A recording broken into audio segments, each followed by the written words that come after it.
গোমতী জেলার উদয়পুরের পূর্ব গোকুলপুর এলাকায় সাধনা দয়াময় বৃদ্ধাশ্রম সংলগ্ন এলাকায় বিদ্যুতের ঝুলন্ত তারে বিদ্যুৎস্পৃষ্ট হয়ে একটি গৃহপালিত গরুর মৃত্যু হয়েছে। ঘটনাকে কেন্দ্র করে এলাকায় চাঞ্চল্যের পাশাপাশি তীব্র ক্ষোভের সৃষ্টি হয়েছে।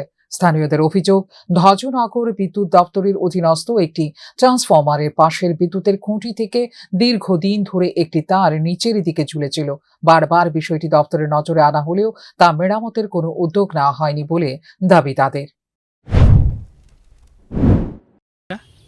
ঘটনা হয়েছে সকালবেলা গরু আমি বাইন্দা গেছি কারেন্টের ট্রান্সমিটার থেকে আরও 20-25 মিটার দূরে।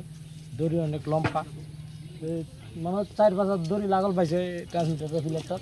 আইয়া প্যাঁচ খেয়ে এটা এরপর আর্থিং আছে নিচে, ট্রান্সমিটারের নিচে এটা শর্ট খেয়ে শর্ট সার্কিট দিয়ে এটা মারা গেছে। আচ্ছা, আপনারা কি দাবি এখন করতেছেন? আর কি যে করুম, এখন এটা মরে আছে, এটা তো আর ফিরে পাবো না। এখন যদি গভর্নমেন্ট যদি কোনো সাহায্য করে তাহলে কিছু অর্থনৈতিক পাইলে কিছু সহযোগিতা পাবো, এতটুকুই আমার কথা, আর কোনো কথা নেই। এদিন একটি গৃহপালিত গরু ওই ঝুলন্ত তারের সংস্পর্শে আসতেই বিদ্যুৎস্পৃষ্ট হয়ে ঘটনাস্থলে মারা যায়। ঘটনার পর বিদ্যুৎ দপ্তরে খবর দেওয়া হলেও দীর্ঘ সময় পর্যন্ত কোনো কর্মী বা আধিকারিক ঘটনাস্থলে পৌঁছাননি বলেও অভিযোগ ওঠে। স্থানীয়দের আশঙ্কা, দ্রুত ঝুলন্ত তারটি মেরামত না করা হলে ভবিষ্যতে আরো বড় দুর্ঘটনা ঘটতে পারে।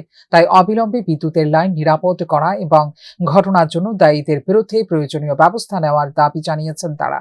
তবে এই অভিযোগের বিষয়ে বিদ্যুৎ দপ্তরের পক্ষ থেকে এখনো পর্যন্ত কোনো প্রতিক্রিয়া পাওয়া যায়নি। Bureau report, news now.